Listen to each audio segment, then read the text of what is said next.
오늘 하나님의 말씀은 시편 23편 1절부터 6절입니다. 여호와는 나의 목자시니 내게 부족함이 없으로다.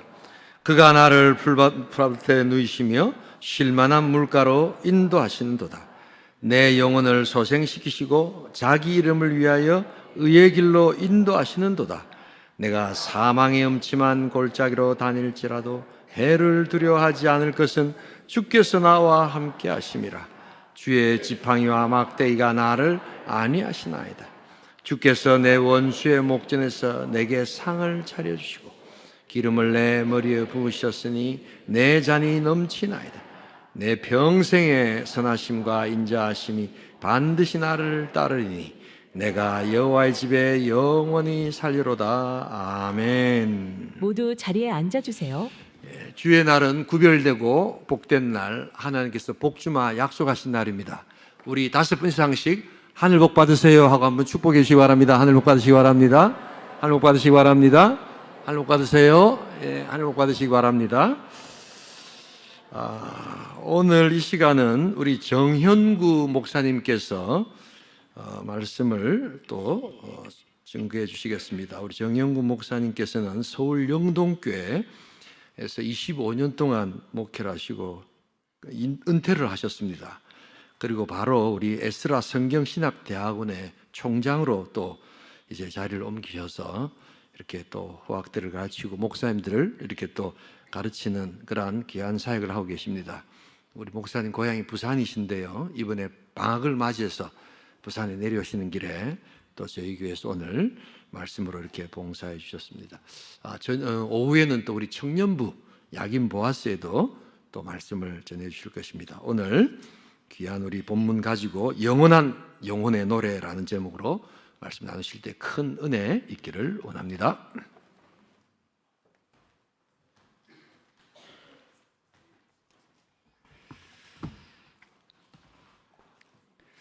먼저 한 번 더 기도하겠습니다.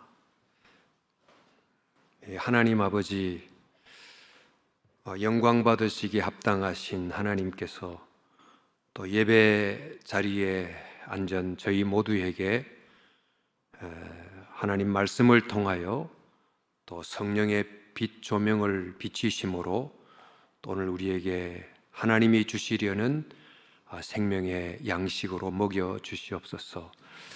심히 부족하고 연약한 자가 주님의 거룩한 말씀을 함께 나누오니 붙들어 주시고 말하는 자나 듣는 자가 공히 성령의 은혜 아래 은혜 받도록 지켜주시기를 주 예수님 이름으로 기도하옵나이다. 아멘.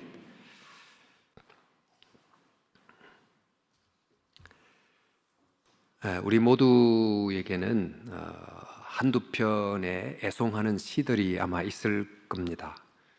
그 시가 아주 삶의 어떤 때에 마음에 와닿았고 또 그 시를 되뇌이면 또 힘이 되기도 하는 그런 시들이 개인마다 들어 있어서 왜 그 시를 또 인생시로 삼았는지 그런 건 나눠도 아주 좋은 나눔의 시간이 되리라 믿습니다.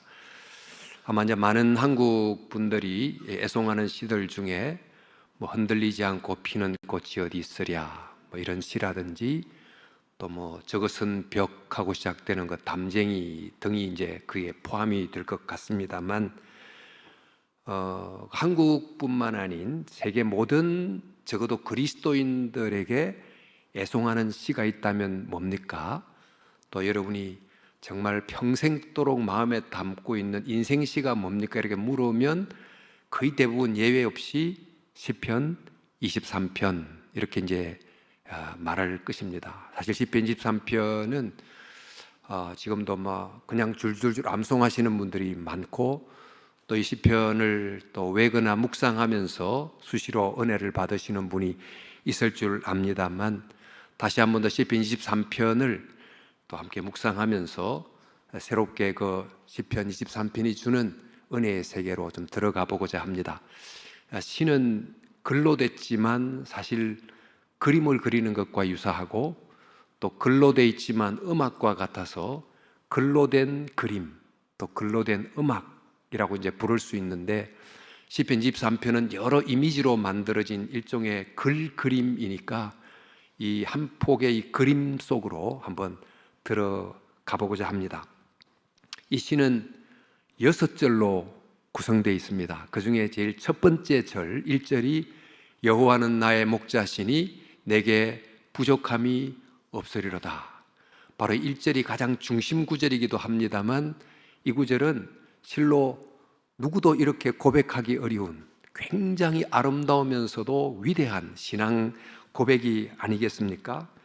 근데 대체 어떻게 해서 이런 고백이 가능한가? 이런 질문을 먼저 우리에게 갖게 만듭니다만 이 1절을 말한 다음에 2절부터 6절까지 어떻게 해서 이런 고백이 가능했는지, 또 우리는 삶 속에서 어떻게 이런 고백을 하며 살 수 있는지, 또 우리는 어떻게 이런 고백으로 인생을 마감할 수 있는지라는 생각을 하고 또 그 비결을 알려주고 있습니다.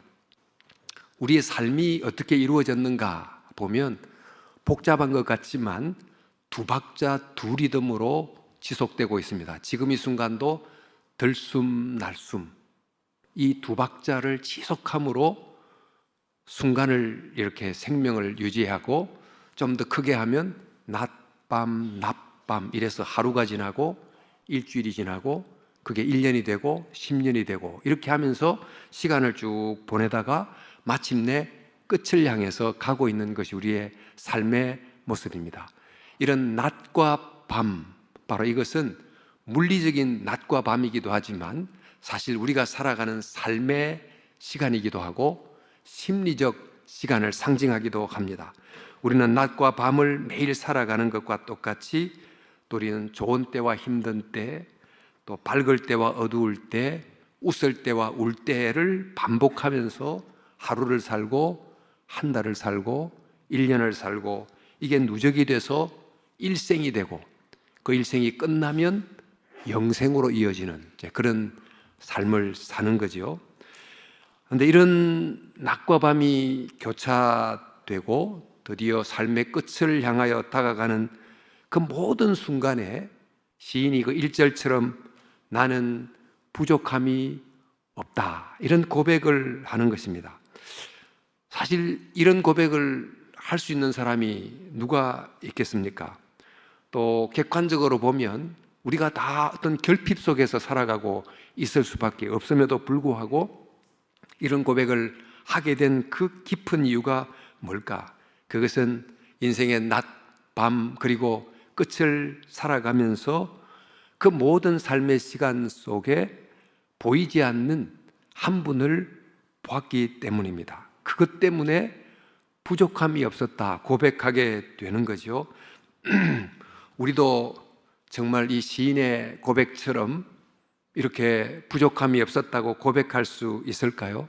지금 이 순간도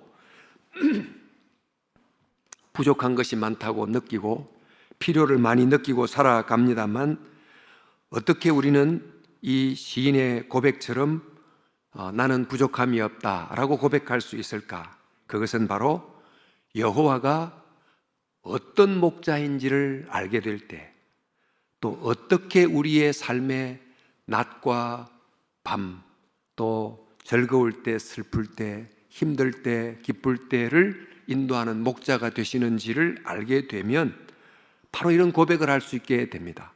바로 그 여호와의 목자 되심에 눈 뜨는 것을 이른바여 신앙이라고 말할 수 있고, 이런 신앙의 눈뜸만이 이런 고백을 가능하게 해 줍니다.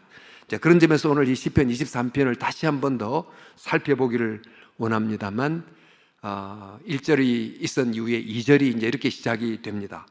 그가 나를 푸른 풀밭에 누이시며 쉴만한 물가로 인도하시는도다. 여기 푸른 풀밭, 쉴만한 물가가 다 이미지입니다. 이 이미지는 듣기만 해도, 이 이미지를 상상만 해도 평화롭고 마음이 편안하고 이런 이미지인데, 이 이미지는 이른바 인생의 낯을 상징합니다. 지금 연세가 드신 분도 많이 계시지만 그래도 한때 정말 건강하고 또 삶에 큰 어려움이 없고 자녀들도 쑥쑥 자라고 뭐 직장 생활도 무난한 그런 인생의 낮이 다 있지 않았습니까? 그뿐입니까? 우리 3절을 우리가 보듯이 내 영혼을 소생시키시고 자기 이름을 위하여 의의 길로 인도하시는도다. 이 구절에 있는 것처럼 정말 영혼이 활기차고 의욕이 넘치는 그런 시간이 있지 않았습니까? 그리고 하나님이 내 삶의 길을 인도하셨다, 이런 고백을 하게 되는 때도 분명히 있었을 것입니다.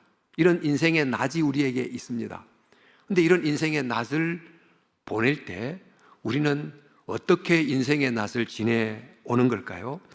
대부분 이런 좋은 외적 환경, 이른바 낮을 통과할 때 이 환경을 보고 요즘 굉장히 괜찮아, 요즘 참 뭔가 잘 되는 것 같아, 이렇게 생각하고 외적인 환경을 보고 만족하곤 합니다만, 그러나 이 인생의 낮이 누구를 통해서 어떻게 해서 주어졌는지 그 깊은 원인까지는 생각하지 않는 경우가 많습니다. 그러다 보니 이런 낮이 주어진 것은 그냥 내가 잘해서 된가? 이렇게 생각하면서 때로는 교만하거나 자만하고 그런 경우가 있지 않았습니까?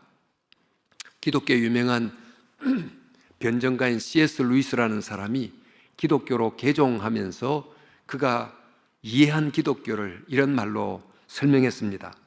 나는 태양이 떠오른 것을 믿듯이 기독교를 믿는다. 그것은 내가 그것을 보기 때문이 아니라 그것으로 말미암아 그 밖의 모든 것을 보기 때문이다. 우리 육안으로 태양을 보지 못하지만 지금 이 대낮에 자라나는 수많은 꽃이며 나무며 잎을 보면서 이 기가 막힌 생명 현상을 보면서 태양이 저 위에 떠 있구나 라는 것을 우리는 알 수 있습니다. 이와 마찬가지로 우리가 지금 살아갑니다.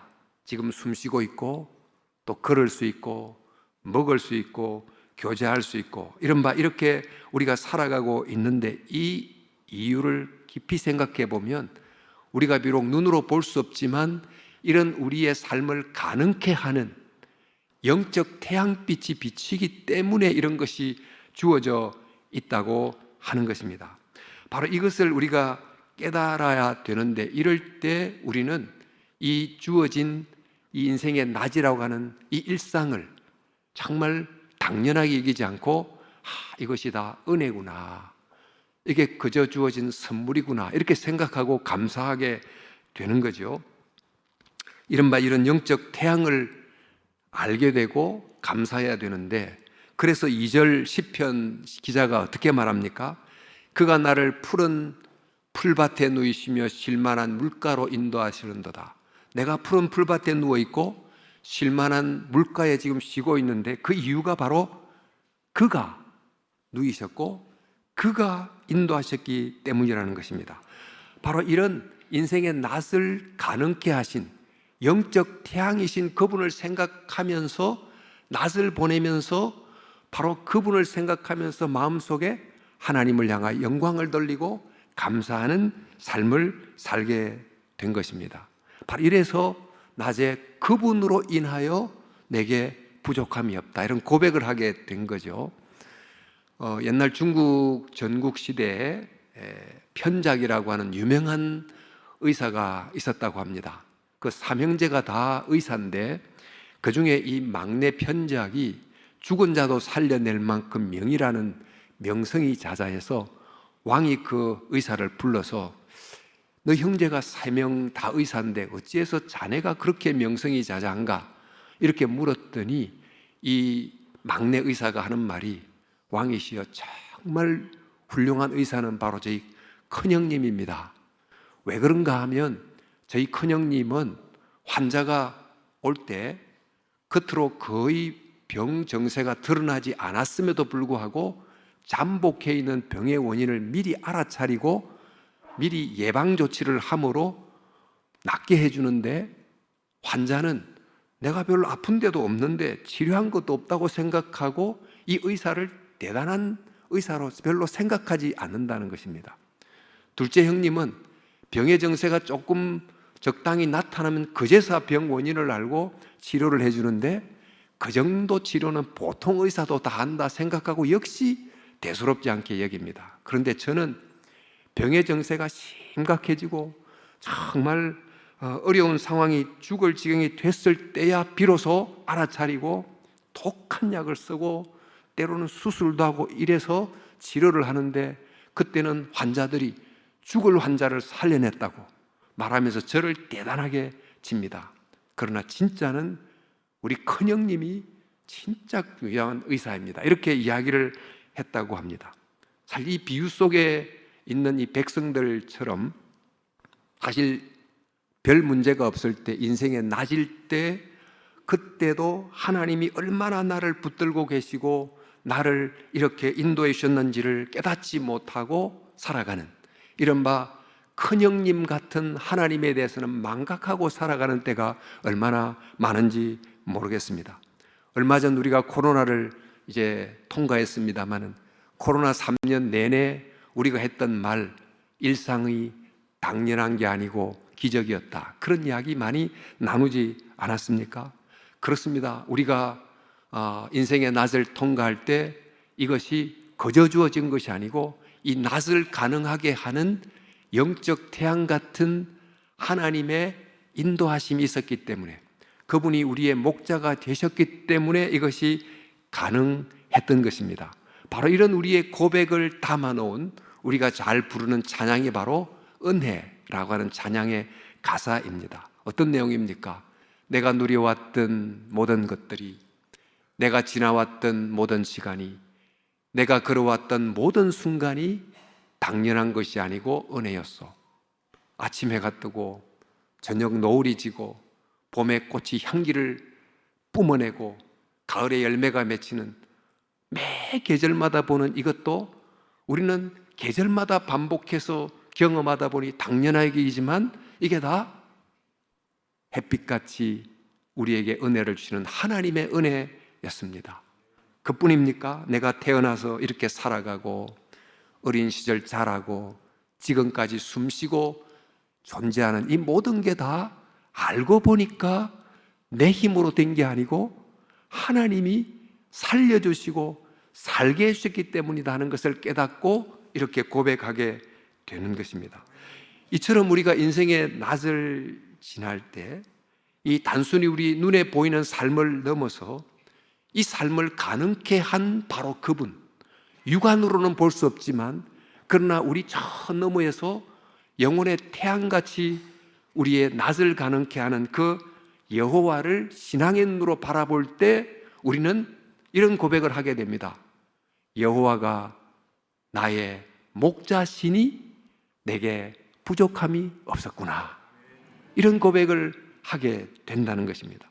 신앙의 눈을 통해서 인생의 낮에 여호와, 햇빛 같은 여호와가 계셨다 하는 것을 깨닫고 정말 늘 하나님께 감사하는 저와 여러분이 될 수 있기를 진심으로 바랍니다.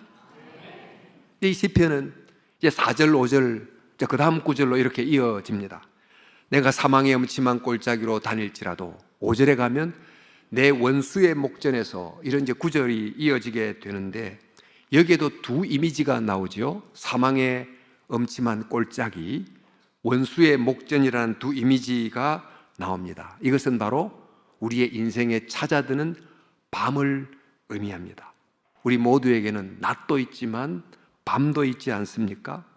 사망의 음침한 골짜기, 우리가 되돌이켜보면 정말 그런 힘든 골짜기가 다 있겠습니다만 너무너무 감당하기 어려운 산 같은 문제, 어려운 상황, 이런 일이 우리에게는 또 있었고 있을 수 있고, 또 내 원수라고 하는, 살다 보니까 수많은 사람을 만나며 사는데 그 사람 때문에 너무너무 힘들었고 고통스러웠던 그 어떤 사람, 그런 게 얼마나 많이 있었습니까? 우리의 삶 속에 이런 골짜기가 없었던 사람이 있습니까? 이런 어려운 사람을 만나지 않은 사람이 또한 있습니까?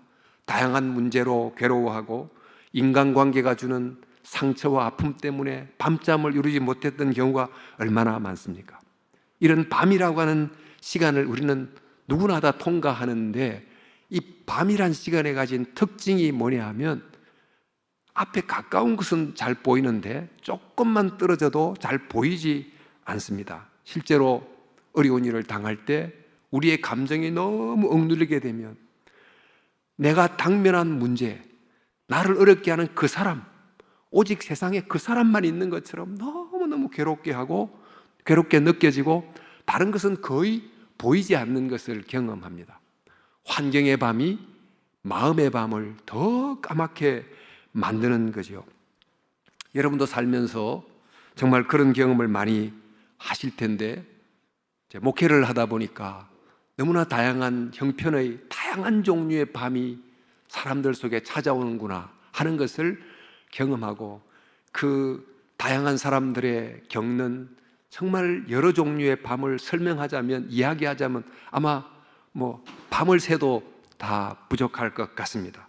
근데 그런 이 밤이 오면 우리 속에 이런 질문이 다 생겨나요. 하나님 어디 계십니까? 내 인생의 밤에 하나님은 보이지 않습니다. 어디 계십니까? 이런 질문이 우리 속에서 생겨나는 거죠. 근데 시인이 이런 밤을 통과하면서 골짜기를 통과하고 원수의 정말 날카로운 매수운 눈초리 앞에서 움츠려드는 시간을 경험하면서 그가 그 속에서 함께 하셨던 목자를 만나게 돼요.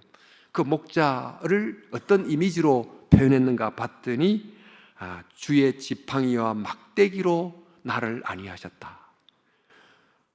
목자의 지팡이가 위는 둥글고 밑은 이렇게 곧게 돼 있는 지팡이인데, 정말 골짜기에 빠진 양을 둥근 그 끝으로 건져 올리시고 위기에서 구출해 주시고, 또 고든 지팡이로는 어긋난 길로 갈 때 바른 길로 가도록 채찍질해 주시는 방식으로 함께 해주셨다는 것을 깨닫게 되고, 또 원수의 목전 앞에 섰을 때 그의 노리는 눈빛 앞에서 정말 떨고 있을 때 하나님이 예상치 못했던 반전을 일으키사 잔치상을 내 앞에 펼쳐주시고, 내 위에 기름을 부어서 말씀을 읽을 때 갑자기 은혜되는 말씀이 전율하듯이 내 속에 파고들고, 기도할 때 주여 하고 외쳤더니 하나님이 성령의 기름을 부어서 내 마음의 잔이 용기로 가득 차고 위로로 가득 차고 참 이렇게 채워지는 그것으로 인하여 그 인생의 밤을 다시 일어나 걸을 수 있었던 그런 순간을 통해서 여호와께서 함께 하셨다는 것을 깨닫게 됐다는 것입니다. 바로 이런 인생의 밤을 지날 때 그가 만났던 하나님을 회상하면서 시인은 그 하나님에 대하여 인칭대명사를 쓰는데, 이 점이 이 시에서 우리가 발견해야 될 매우 중요한 점이기도 합니다. 2절에서 그가 말하기를 그가 나를 푸른 풀밭에 누이시며 이렇게 했는데, 나를 푸른 풀밭에 누이신 바로 그 하나님을 향하여 그분께서 라고 하는 3인칭 대명사를 사용하고 있습니다. 그런데 우리가 사망의 음침한 골짜기를 통과하고 원수의 목전에서 힘들어할 바로 그때 함께 하셨던 목자 되신 하나님을 향하여 부를 때는 주께서 라고 하는 단어를 써요. 한번 보시면 사망의 음침한 골짜기를 다닐지라도 주께서 나와 함께 하심이라. 주께서 내 원수의 목전에서 내게 상을 배설해 주시고 이렇게 되어 있는데, 여기서 주께서라는 이 한글 번역을 보면 주님께서, 로드 영어로 주님께서 이렇게 생각이 되지만 원어를 보면 이게 아타라고 그래서 2인칭 경어 대명사입니다. 당신께서, 그런 뜻이에요. 당신께서 나와 함께 하심이라 이렇게 했던 2인칭 대명사를 쓴 것을 보면, 낮에도 하나님이 목자로 나와 함께 하셨지만 그러나 밤에는 3인칭이 아닌 더 가꾼 2인칭으로서 나와 함께 하셨다라는 고백을 지금 여기에 담고 있습니다. 참 신비로운 것이지요. 밤에는 하나님이 안 보이는데 지나고 보니까 하나님이 더 가까이서 나와 함께 계셨기 때문에 당신께서 나와 함께 하셨다라고 고백하고 있는데요, 세상의 모든 종교가 다 고난 문제를 다 다룹니다. 사실 이게 우리의 인생의 현실이기도 합니다. 어떤 종교는 고난을 두고 인과응보라고 그러고 업보라고 그러고 뭐 운명이라고 그러고 무신론자는 우연이라고 말하고 다양한 방식으로 고난을 해석합니다만 고난의 설명은 뭐 다양한데 그러나 어떤 신이 그 고난의 자리에 함께 한다는 이런 독특한 진리를 말하는 종교는 성경이 유일합니다. 여러분, 모세가 양을 끌고 광야를 쭉 지나던 중에 갑자기 보잘것없는 떨기나무에 불이 붙은 장면을 보고 신기해서 갔더니 거기서 이런 소리가 들리지 않아요? 내가 선 곳은 지금 떨기나무에 불이 붙은 바로 그 자리입니다. 그 선 곳이 거룩한 땅이니 여호와가 있는 성전과 같은 거룩한 땅이니 내 발에서 신을 벗어라 라고 했습니다. 떨기나무는 가장 볼품없는 나무, 이른바 인간이지만 인간 이하로 전락해서 노예로 살고 있는 지금 구약 백성들을 상징하고 있습니다. 그 위에 불이 붙었어요. 고난의 풀무불 속에 지금 들어가 있는 것입니다. 근데 여호와께서 어디 계십니까? 바로 인간 이하로 전락하여 고난의 불구덩이 속에 있는 바로 고난의 현실 속이 바로 여호와께서 계신 거룩한 곳이다 라고 말해주고 있습니다. 그래서 모세를 그곳으로 지금 부르시는 거죠. 하나님이 어디 계시는가? 사도 바울이 되기 전에 사울이 기독교인을 핍박하기 위해서 다메섹으로 이렇게 가던 중에 빛을 보고 그리고 이런 소리를 듣습니다. 사울아 사울아 내가 왜 나를 핍박하느냐? 사울은 생전에 예수님 얼굴을 직접 본 적도 없는데 예수님을 직접 핍박한 적이 한 번도 없는데 빗속에서 예수님께서는 왜 너가 나를 핍박하느냐라고 말씀하셨습니다. 지금 그리스도의 이름으로 핍박받는 그리스도인들, 그 박해의 현장, 고통의 현장 속에 그리스도께서 함께 계시고 함께 고통을 받고 계셨다는 이야기지요. 참 얼마나 신비로운 내용인지 모르겠습니다. 정말 하나님이 고통의 현장 속에 하나님이 가장 계시지 않을 것 같은 그 현장에 하나님이 가장 가까이 계셨다고 하는 이 성경의 진리가 가장 극적으로 드러난 곳이 바로 우리가 아는 십자가의 자리입니다. 십자가에 매달리신 하나님, 이 하나님은 인생의 밤을 통과할 때 하나님이 어떻게 어떤 목자로 우리와 함께 하시는지를 잘 보여주는 것입니다. 하나님은 고통받는 우리를 물끄러미 보기만 하시는 분이 아니고 또 충고만 하는 분이 아니고 고통의 자리에 함께 계시고 함께 고난을 받고 계시는 분이라는 것을 알려주는 것입니다. 이 이해하기 어려운 신비, 근데 이 신비를 설명하기 위해서 그 기독교 의사 중에 폴 브랜드라고 하는 의사가 인체를 공부하면서 인체 중에 뇌를 가지고 바로 이런 신비로운 하나님의 고난 중에 함께 하심을 설명하려고 했습니다.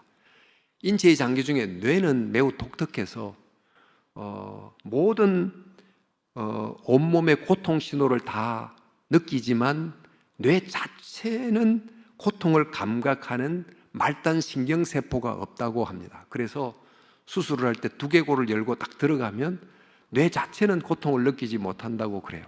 그런데 그 뇌가 우리 손끝에서 발끝까지 일어나는 모든 통증이 전부 뇌를 통해 통과하기 때문에 통증을 느낀다고 하는 거지요. 이런 뇌 비유를 통해서 하나님께서는 사실 고통받을 수 없는 분이심에도 불구하고 우리 그리스도의 몸된 성도들의 모든 고통을 본인의 고통처럼 경험하시고 또 함께 아파하시는 분이라고 하는 것을 깨닫게 됐다. 그렇게 이야기하고 있습니다. 그렇습니다.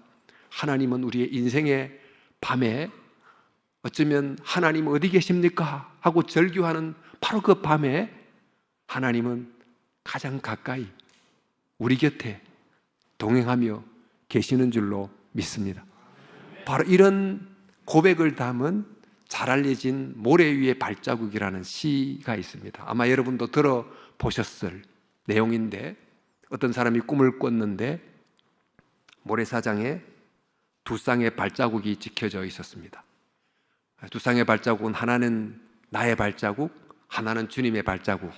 그것을 보면서 주님께서 내 인생에 함께 동행하셨음을 증거하는 발자국인데, 근데 내 인생에서 가장 힘든 순간, 정말 짙은 밤과 같은 순간에는 보니까 발자국이 한 쌍의 발자국밖에 없어서 그가 주님께 묻기를, 주님, 저와 항상 동행한다고 약속하셨는데 왜 내 인생의 가장 힘든 시간에는 주님 어디 계셨습니까? 왜 나의 발자국밖에 없습니까? 이렇게 주님을 향하여 이야기하자 주께서 하시는 말씀이, 얘야, 그 발자국은 너의 발자국이 아니고 나의 발자국이었다. 너가 가장 힘든 그 밤의 시간에 내가 너를 업고 걸었다. 이런 시의 내용처럼 실로 하나님은 인생의 밤에 우리와 함께 계시는 줄 믿습니다. 이 함께 계시는 하나님의 모습은 우리의 낮에 햇빛같이 계시는 목자와는 좀 다른, 하나님 햇빛은 직접 보이지 않지만 달을 통해 반사되어 은은히, 그러나 아주 친밀하게 깊게 비치는 달빛처럼 우리에게 함께 하시면서 동행해 주시는 것입니다. 바로 이런 목자 되신 하나님을 안다면 내가 인생의 밤을 통과할 때도 우리는 이런 노래를 부를 수 있어요. 여호와께서 내 인생의 밤에도 목자가 되시니 내게 부족함이 없으리로다. 저와 여러분이 바로 이런 고백을, 이런 노래를 부르며 살아갈 수 있기를 진심으로 바랍니다. 우리가 이렇게 낮을 지나고 밤을 지나고 세월이 흘러갑니다. 그러다가 점점 결국 끝 지점에 이르게 되는데, 그 끝을 만나면 대부분 사람들이 다 끝은 말 그대로 모든 인생이 다 끝나는 마침표 이렇게 생각하고 다 살아가지 않습니까? 그래요, 우리에게는 이 끝이 다가오는데 언제 올지를 몰라요. 어느 순간에 훅 하고 이제 끝의 순간이 우리 삶 속에 푹 들어오는데, 우리가 아는 중국의 죽을 사자도 바로 그런 우리의 경험을 담아내고 있습니다. 죽을 사자가 한일자에 저녁석자에 비수비자가 이제 합쳐진 말인데, 이 의미처럼 어느 날 저녁에 갑자기 비수처럼 확 하고 달아오는 게 죽음이다. 그래요, 이렇게 죽음이 다가오면 지금까지 살아있을 동안에 내게 익숙한 길을 따라 늘 걷고 다니다가 그 길이 끝나는 그 지점을 만나면 길이 어디로 이어지지? 나는 어디로 가지? 누구와 함께 가지? 그걸 아무것도 모른 채 까만 벽 앞에 선 것 같은 느낌을 갖게 됩니다. 그것 때문에 너무너무 공포스럽고 두렵고 그렇지 않습니까? 이 인생의 마지막 끝은 말 그대로 내가 살면서 아무리 많은 걸 준비해놔도 그 순간만큼은 그의 모든 게 소용이 없는, 오직 부족함만 있는 그 마지막 끝 지점이 됩니다. 그런데 이 인생의 끝에서도 시인은 어떻게 노래합니까? 내 평생의 선하심과 인자하심이 지금까지 따랐는데 앞으로도 반드시 따르리니, 내 인생의 끝과 끝 너머까지도 따르리니 내가 여호와의 집에 영원히 살리로다. 이렇게 고백하면서 인생의 끝 지점에서도 이런 영혼의 노래를 부르게 된다는 것입니다. 여러분, 우리는 인생의 끝을 두고 늘 영어로 말하면 END, end 이렇게 이제 말합니다만, 그러나 이런 소망을 갖고 있는 우리 믿음의 눈으로 보면 죽음은 END가 아니고 그 다음 있는 AND가 되는 줄로 믿습니다. 우리는 이 삶을 넘어 최종 고향인 여호와의 집을 가게 되는데, 이 땅에 있는 동안 하나님께서는 그 여호와의 집을 늘 소망하며 살게 하셨어요. 기대하며 살게 하셨습니다. 마치 우리가 하늘의 별을 보면서 우리의 꿈을 가지고 또 어떤 소망을 투영하며 살아갔던 것처럼, 우리가 있던 동안 저 별나라와 같이 반짝이는 그 하늘나라 여호와의 집을 소망하며 살게 했는데, 바로 그 별빛이 빛나는 바로 그곳으로 여호와께서 목자가 돼서 마침내 우리를 인도해 주시는 것입니다. 이 별나라로 상징되는 바로 여호와의 집은 이 세상의 어떤 집과는 비교할 수 없는 곳입니다.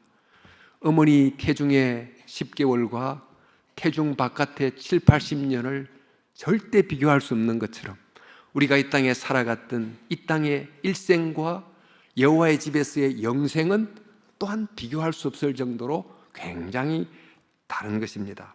그래서 유명한 조나단 에드워드라고 하는 기독교 부흥 또 학자이신 이분이 크리스찬의 행복이라는 설교를 했는데 그 설교 중에 크리스찬에게 있는 중요한 3가지 행복이 있다. 그러면서 첫 번째 행복은 모든 일이 합력하여, 나쁜 일도 포함하여 모든 일이 합력하여 선이 되는 행복. 이 첫 번째 행복. 두 번째 행복은 크리스찬이 가진 선한 것들, 즉 하나님의 가족이 된 것, 어렵게 되는 것 등의 그 모든 것들은 이 세상의 그 높음이나 기쁨이나 그 어떤 것도 빼앗아갈 수 없다는 행복. 세 번째 행복은 가장 좋은 것들, 즉 우리가 하나님 나라에서 살게 되는 그 가장 좋은 것은 아직 오지 않았다, 아직 시작되지 않았다는 행복. 이 3가지 행복을 이야기했습니다. 그렇습니다. 여러분, 우리는 인생의 끝을 가면 갈수록 늘 그렇게 말해요. 좋은 시절 다 지났다. 그러나 신앙의 눈으로 보면 진짜 좋은 시절은 아직 시작되지 않았다. 이렇게 말해야 되는 줄로 믿습니다. 이처럼 여호와께서는 낮에는 목자로서 햇빛처럼 인도해 주시고 밤에는 달빛처럼 가까이 동행해 주시고 끝에는 별빛처럼 우리를 인도해 주시니 정말 우리는 인생의 매 순간을 이런 영혼의 노래를 부르며 살아갈 수 있는데 바로 여호와는 나의 목자시니 내게 부족함이 없으리로다. 여러분, 이 단 6절 속에 인생 전체를 다 기가 막히게 담아놓고 있습니다. 정말 이 여호와 하나님이 목자가 되시는 이 놀라운 고백을 보면서 이 시편에서 어쩌면 가장 중요한 단어가 하나 있다면 그것은 여호와가 목자시니가 아니고 여호와는 나의 목자시니라고 하는 이 나의라고 하는 단어가 아닐까 합니다. 아무리 여호와가 우리의 삶의 목자라고 해도 나의 목자가 아니라면 무슨 소용이 있겠습니까? 여러분, 여호와가 바로 우리의 목자가 되기 위해서 정말 그리스도를 통해서 우리를 찾아오셨고 지금도 우리의 마음의 문을 두드리고 계십니다. 여호와가 나의 목자가 되면 시편 23편이 고백했던 시인의 고백이 우리의 고백이 될 줄로 믿습니다. 비록 우리가 살면서 상대적으로 비교해서 부족한 게 얼마나 많이 있겠습니까? 그러나 상대적인 것들이 비록 부족하다 할지라도 절대적인 것 하나만 제대로 붙들면, 즉 여호와는 이 모든 것을 다 갖고 있는 절대적인 분이시니 여호와가 나의 목자시란 이 하나를 정말 붙들고 있으면 상대적인 부족은 문제가 되지 않는, 여호와가 나의 목자시란 이 사실 자체 하나만을 갖고도 내게 부족함이 없습니다. 이렇게 고백하게 될 줄로 믿습니다.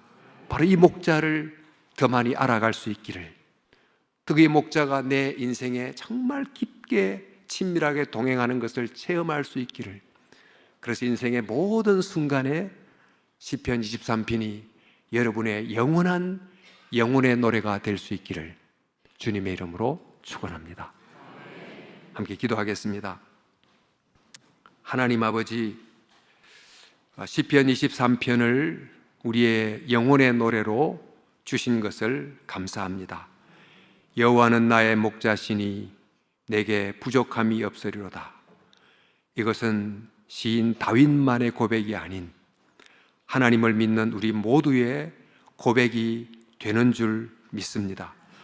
지금 이 힘들고 어려운 세상을 살아가는 우리들에게도 우리의 입에서 불평과 불만이 쏟아져 나오지 않고 23편의 이런 아름다운 노래가 흘러나올 수 있도록, 그래서 하나님께서 정말 우리를 통하여 영광 받으실 수 있기를 간절히 기도합니다. 주여, 여호와는 나의 목자시니 내게 부족함이 없으리로다. 이 고백이 우리의 영원한 삶의 고백이 되게 주시옵소서. 예수님 이름으로 기도하옵나이다. 아멘.